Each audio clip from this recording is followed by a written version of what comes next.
안녕하세요. 그림영법의 김선생입니다. 자, 이번 시간에는 공문서와 사문서에 대해서 알아보도록 하겠습니다. 자, 지난 시간에 문서죄의 본질과 문서의 개념을 봤고, 이번 시간에는 공문서를 보도록 하겠습니다. 자, 이게 오늘 배울 설명 그림입니다.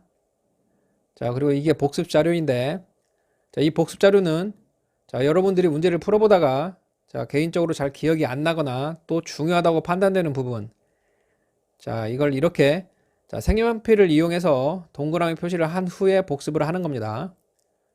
이렇게 표시를 해서 복습을 하게 되면 이 부분만 중점적으로 복습을 하면 되겠죠. 그럼 복습 시간이 월등하게 줄어들고 또 이렇게 표시를 해서 복습을 하게 되면 기억에도 더 오래 남습니다. 꼭 이렇게 표시를 해서 복습을 하시길 바랍니다. 그럼 본격적으로 공문서와 사문서의 구별에 대해서 살펴보도록 하겠습니다. 공문서인지 사문서인지는 그 작성 명의인이 누구인가에 따라서 공문서인지 사문서인지가 구별이 됩니다. 그래서 우리나라의 공무소 또는 공무원이 그 직무에 관하여 작성한 문서로서 그 작성 명의인이 공무소 또는 공무원인 문서, 이게 공문서입니다. 그리고 사문서는 공무원이 아닌 일반 사인이 작성 명의인인 문서, 이걸 사문서라고 합니다. 이렇게 작성 명의인이 누구인가에 따라서 공문서인지 사문서인지가 구별이 되는 겁니다. 그런데 공문서가 되기 위해서는 이 공무소나 공무원, 이것은 우리나라 공무소 또는 공무원이 작성 명의인이어야 합니다. 따라서 외국의 공무소 또는 공무원 작성 명의의 문서, 이건 공문서가 아니라 사문서에 해당됩니다. 그래서 관련 판례를 하나 보면, 갑이라는 사람이 있는데, 홍콩 교통국장이 을에게 발행한 국제운전 면허증, 여기에서 을의 사진을 떼어내고 여기에 다시 갑 자신의 사진을 붙였습니다. 그런데 이 국제운전 면허증은 유효기간이 이미 경과한 것으로서 효력이 없는 그런 운전면허증이었습니다.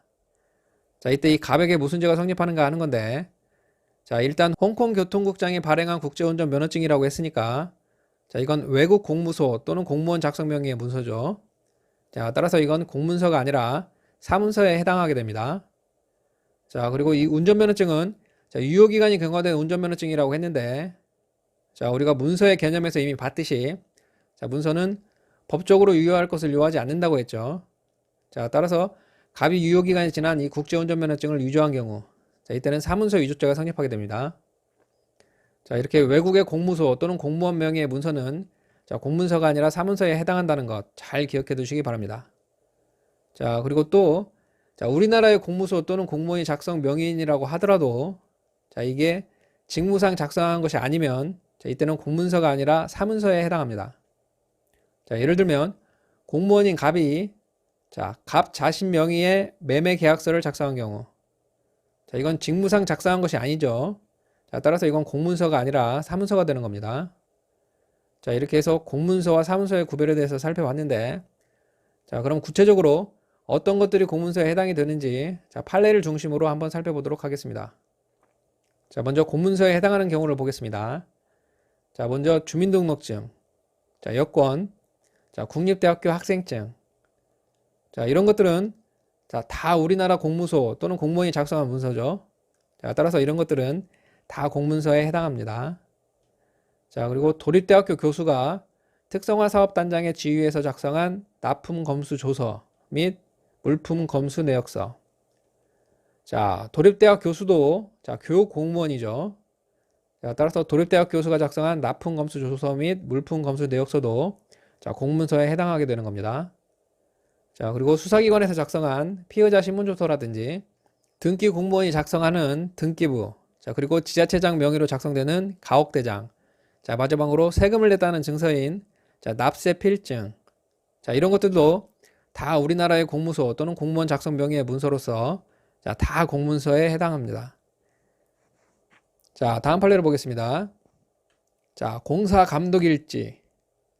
이게 공문서인가 하는 건데, 이 공사 감독 일지는 공사를 감독하는 공무원이 작성하는 문서입니다. 그러면 이것도 공무원 작성 명의의 문서죠. 따라서 공사 감독 일지는 공문서에 해당합니다. 그리고 합동법률사무소 명의로 작성된 공증에 관한 문서. 자, 여기서 합동법률사무소란 법무부 장관의 인가를 얻어서 5인 이상 또는 3인 이상의 변호사가 합동으로 세운 법률사무소. 자, 이걸 합동법률사무소라고 합니다. 자, 그리고 이 합동법률사무소에서는 공증인이 이렇게 공증이라는 것을 할 수가 있는데, 여기서 공증인은 법무부 장관이 통산 10년 이상의 판사, 검사, 변호사 등으로 재직했던 사람. 이러한 사람들을 공증인으로 이렇게 임명을 합니다. 그럼 이 공증인은 공증이라는 것을 할 수가 있는데, 공증이 뭐냐면 법률관계의 존재를 공적으로 증명해 주는 것. 이걸 공증이라고 합니다. 예를 들면 유언 공증이라든지 법인 회의록 공증. 이렇게 법률관계의 존재를 공적으로 증명해 주는 것. 이걸 공증이라고 합니다. 그런데 이때 이 공증을 하는 공증인은 이 공증사무와 관련해서는 공증인법에 따라서 공무원으로 이렇게 의제가 됩니다. 그렇다면 이 공증인이 작성한 공증에 관한 문서. 이거는 공문서에 해당이 되겠죠. 그리고 또 이 공증에 관한 문서는 나중에 보게 될 공정증서 원본 부실기재적 객체인 공정증서에도 해당이 됩니다. 그래서 합동법률사무소 명의로 작성된 공증에 관한 문서를 변조하게 되면 공문서 변조죄가 성립하게 되는 것이고, 또 이 공증인에게 허위의 사실 신고에서 이 공증에 관한 문서에 불실의 사실을 기재하게 한 경우, 이때는 공정증서 원본 부실기재죄가 성립하게 됩니다. 이렇게 해서 합동법률사무소 명의로 작성된 공증에 관한 문서. 이건 공문서이면서 공정증서에 해당이 됩니다. 그런데 또 이 합동법률사무소에서는 또 사서증서를 인증하는 일도 하는데, 여기서 사서증서란 일반 사인이 작성하고 이 사인이 서명 날인한 문서. 이걸 사서증서라고 합니다. 그리고 이 합동법률사무소에서는 이 사서증서가 이 사인이 작성하고 서명 날인한 것이 맞다라는 것을 증명하는 일도 하는데, 이걸 사서증서 인증이라고 합니다. 이 사서증서 인증은 이 문서의 내용이 사실인지를 묻지 않고 그냥 이 사인이 작성하고 서명 날인했다는 것, 이 사실만을 증명합니다. 이 사실증서에 관한 인증서도 공증인이 작성한 문서로서 공문서에 해당이 됩니다. 그런데 이때 주의할 점은 이 사서증서 자체, 이것은 공문서가 아니라 사문서에 해당한다는 겁니다. 판례를 보면 공증인이 공증인법 제57조 제1항의 규정에 의하여 사서증서에 대하여 하는 인증은 당의 사서증서에 나타나는 서명 또는 날인이 작성 명의인에 의하여 정당하게 성립하였음을 인정하는 것일 뿐, 그 사서증서의 기재 내용을 인정하는 것은 아닌 바, 사서증서 인증서 중 인증 기재 부분은 공문서에 해당한다고 하겠으나, 여기를 말하는 것이죠. 이 인증 기재 부분은 공문서라는 겁니다. 그런데 위와 같은 내용의 인증이 있었다고 하여 사서증서의 기재 내용이 공문서인 인증 기재 부분의 내용을 구성하는 것은 아니라고 할 것이므로, 사서증서의 기재 내용, 이건 사인이 작성한 내용을 말하는 겁니다. 이게 공문서인 인증 기재 부분의 내용은 아니라는 것이죠. 그래서 사서증서의 기재 내용을 일부 변조한 행위는 공문서 변조죄가 아니라 사문서 변조죄에 해당한다. 이 부분을 변조했다면 이건 공문서 변조죄가 아니라 사문서 변조죄가 된다는 겁니다. 그래서 합동법률사무소 명의로 작성된 공증에 관한 문서. 이건 공문서이면서 공정증서에 해당하고, 또 합동법률사무소 명의로 작성된 사서증서에 관한 인증서. 이건 공문서이지만 사서증서 자체는 공문서가 아니라 사문서에 해당한다.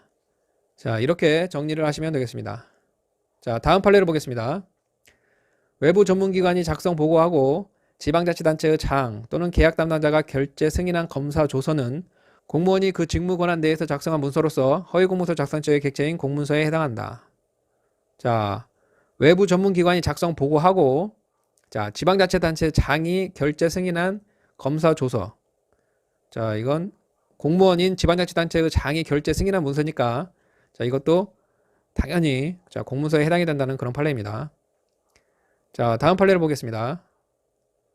십지지문 지문 대조표는 수사기관이 피해자의 신원을 특정하고 지문 대조 조회를 하기 위하여 직무상 작성하는 서류로서 비록 자서란에 피의자로 하여금 스스로 성명 등의 인적 사항을 기재하도록 하고 있다 하더라도 이를 사문서로 볼 수는 없다. 십지지문 지문 대조표라는 것이 있는데, 자, 이 십지지문 지문 대조표는 자, 수사기관이 작성하는 서류입니다. 자, 그럼 이건 작성자가 공무원이니까 자, 공문서가 되는 것이고, 자, 비록 이 서류의 자서란에 자, 이렇게 피의자가 성명을 기재하게 되어 있다고 하더라도 자, 이걸 사문서로 볼 수는 없다는 겁니다. 자, 십지지문 지문 대조표. 자, 이건 공문서이다. 자, 이렇게 정리를 하시면 되겠습니다. 자, 그런데 이와 비교해서 정리해야 할 판례가 하나 있는데, 자, 음주운전자가 자, 주치운전자 적발 보고서 및 주치운전자 정황 진술 보고서의 각 운전자란에 타인의 서명을 한 다음 이를 경찰관에게 제출한 것은 사문서 위조 및 동행사죄에 해당한다. 자, 주치운전자 적발 보고서와 주치운전자 정황 진술 보고서를 보면, 자, 여기에 자, 이제 경찰관이 적발 일시와 장소, 자, 측정 결과, 자, 음주운전 거리, 뭐 이런 내용들을 자세히 기록을 하고, 자, 이 부분은 이 서류를 작성한 경찰관이 서명을 하고 날인을 합니다. 자, 그런 후에 자, 운전자 의견 진술란. 자, 여기는 자, 이제 음주운전으로 적발된 운전자가 서명 날인하게 되어 있는데, 자, 여기에 타인의 서명을 해서 경찰관에게 제시했다는 겁니다. 자, 이게 사문서 위조죄가 된다고 판례가 판시를 했는데, 자, 경찰관이 작성하는 이 부분, 자, 이건 공무원이 작성한 것이니까 자, 여기까지는 공문서가 됩니다. 자, 그런데 운전자 의견 진술란, 자, 이 부분은 자, 작성 주체가 사인이니까 자, 이건 사문서가 된다는 겁니다. 자, 그래서 여기에 타인명으로 서명을 했다면 자, 이건 사문서 위조죄가 되는 것이지 자, 공문서 위조죄가 되는 것은 아니라는 자, 그런 판례입니다. 자, 그래서 주치운전자 적발보고서 운전자란에 자, 타인의 서명을 한 경우, 자, 이 운전자란은 사문서에 해당하므로 자, 공문서 위조죄는 성립하지 않는다. 자, 다음 판례를 보겠습니다. 자, 이것도 같은 취지의 판례라고 할 수 있는데, 자, 인감증명서의 사용 용도란의 기재는 자, 증명청인 동장이 작성한 증명문구에 의하여 증명되는 부분과는 아무런 관계가 없다고 할 것이므로, 자, 권한 없는 자가 자, 임의로 인감증명서의 사용 용도란의 기재를 고쳐 썼다고 하더라도 공무원 또는 공무소의 문서 내용에 대하여 변경을 가하여 새로운 증명령을 작출한 경우라고 볼 수 없으므로 공문서 변조죄나 이를 전제로 하는 변조 공문서 행사죄가 성립되지 않는다. 자, 그래서 인감증명서의 자, 사용 용도란, 자, 이건 증명되는 부분과는 아무런 관계가 없는 것이므로 자, 이를 고쳐 썼다고 해도 자, 공문서 변조죄는 자, 성립하지 않는다는 겁니다. 자, 이번에는 공문서가 아닌 것들을 정리해 보도록 하겠습니다.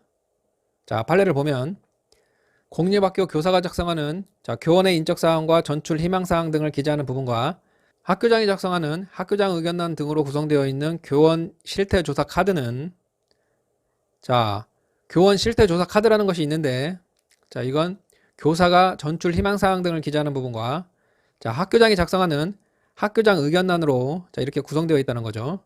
자, 그래서 학교장의 작성 명의 부분은 공문서라고 할 수 있으나 자, 작성자와 교사 명의로 된 부분은 개인적으로 전출을 희망하는 의사표시를 한 것에 지나지 아니하여 자, 이것을 가리켜 자, 공무원이 직무상 작성한 공문서라고 할 수는 없는 것이므로, 자, 그래서 학교장이 작성하는 부분, 자, 이건 공문서에 해당하지만 자, 일반 교사가 작성하는 이 부분, 자, 이건 공문서라고 할 수가 없다는 겁니다.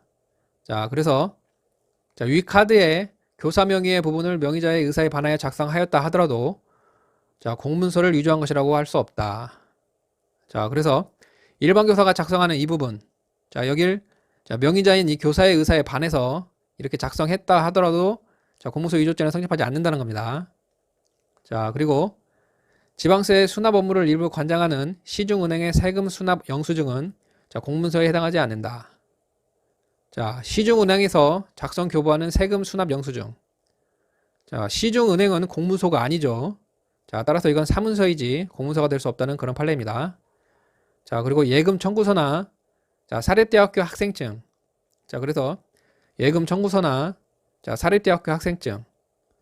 자, 이런 것들도 자, 공무원이나 공무소에서 작성한 문서들이 아니죠.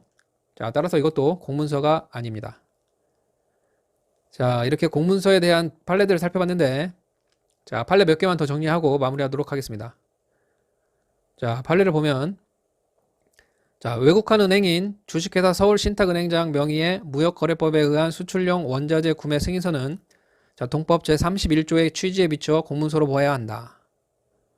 자, 지금은 폐지되었지만 자, 이 판례 당시에는 무역거래법이라는 법이 있었는데, 자, 이 무역거래법 상으로는 자, 외국한 은행의 임원 및 직원, 자, 이들을 공무원으로 본다라고 하는 자, 이런 규정이 있었습니다. 자, 따라서 외국한 은행인 서울신탁은행장 명의의 수출용 원자재 구매 승인서.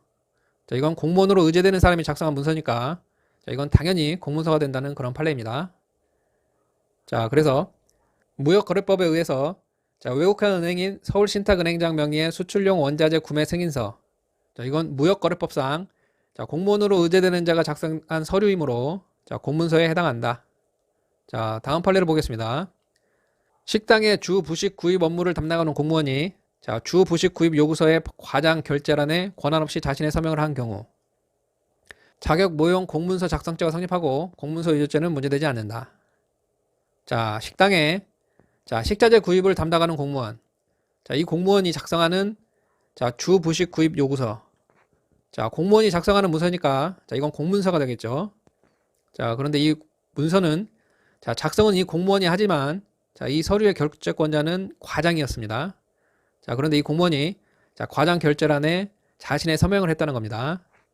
자, 그렇다면 이건 권한이 없는 자가 타인의 자격을 모용해서 작성한 것으로서 자, 이때는 자격 모용에 의한 공문서죄가 성립한다는 자, 그런 판례입니다. 자, 이 그림은 자, 이건 자고 이건 모입니다. 자, 그래서 자격 모용을 나타냅니다. 자, 그래서 주 부식 구입 요구서. 자, 이건 공무원이 작성하는 문서로서 공문서에 해당을 하고 자, 과장 결제란에 자신의 서명을 한 것. 자, 이건 권한이 없는 자가 타인의 자격을 모용해서 작성한 것으로서 자격 모용에 의한 공문서 작성죄가 성립한다. 자, 이렇게 정리를 하시면 되겠습니다. 자, 그런데 이와 비교해서 정리해야 할 판례가 있는데 자, 판례를 보면 자, 식당의 주 부식 구입 업무를 담당하는 공무원이 자, 계약 등에 의하여 공무소의 주 부식 구입 검수 업무 등을 담당하는 조리장, 영양사 등의 명의를 위조하여 검수 결과 보고서를 작성한 경우 자, 공문서 위조죄가 성립하지 않는다. 자, 그래서 자, 공무소와 자, 계약에 의해서 조리장이나 영양사 등이 작성하는 검수 결과 보고서. 자, 이건 사인이 작성한 것으로서 사문서에 해당한다는 겁니다. 자, 따라서 여기에 자, 공무원이 자, 영양사 등의 명의를 위조했다고 하더라도 자, 공문서 위조죄는 성립할 수 없다는 그런 판례입니다. 자, 이 두 판례는 시험에 아주 잘 출제되니까 자, 잘 비교해서 정리해 두시기 바랍니다. 자, 그리고 가정법원의 서기관 등이 이혼의사 확인서 등본을 작성한 뒤 자, 이를 이혼의사 확인서 신청 당사자 쌍방에게 교부하면서 이혼 신고서를 확인서 등본 뒤에 첨부하여 그 직인을 간인하였다 하더라도 자, 그러한 사정으로 이혼 신고서가 자, 공문서인 이혼의사 확인서 등본의 일부가 되었다고 볼 수 없다. 자, 따라서 당사자가 이혼의사 확인서 등본과 간인으로 연결된 이혼 신고서를 떼어내고 자, 원래 이혼 신고서의 내용과는 다른 이혼 신고서를 작성하여 이혼의사 확인서 등본과 함께 호적관서에 제출하였다 하더라도 자, 공문서인 이혼의사 확인서 등본을 변조하였다거나 변조된 이혼의사 확인서 등본을 행사하였다고 할 수 없다. 자, 그래서 자, 공무원이 작성한 이혼의사 확인서 등본 자, 그리고 사인이 작성한 이혼 신고서 자, 이게 이렇게 연결되어 있는데 자, 이 중에서 사문서인 이혼 신고서 자, 이걸 자, 다른 이혼 신고서로 자, 이렇게 바꿔치기 했다는 겁니다. 자, 그럼 이 사람이 손을 댄 건 이 사문서 부분이지 자, 공문서에 손을 댄 것은 아니죠. 자, 따라서 공문서 변조죄는 성립할 수 없다는 자, 그런 판례입니다. 자, 마지막으로 금융감독원장 명의의 문서. 자, 이게 공문서가 되는가 하는 건데 자, 금융위원회법을 보면 금융위원회 위원 또는 증권선물위원회 위원으로 공무원이 아닌 사람과 금융감독원의 집행간부 및 직원은 형법이나 그 밖의 법률에 따른 벌칙을 적용할 때에는 공무원으로 본다. 자, 이렇게 규정되어 있습니다. 자, 따라서 금융감독원장 명의의 문서. 자, 이것도 공문서에 해당한다는 자, 그런 판례입니다. 자, 이렇게 해서 공문서에 대해서 다 살펴봤는데 자, 여러분들은 자, 제가 이 복습 자료를 링크에 놓을 테니까 자, 받아서 사용하시면 되겠습니다. 자, 도움이 되셨다면 구독과 좋아요 눌러주시고 자, 다음 시간에 다시 만나도록 하겠습니다. 감사합니다.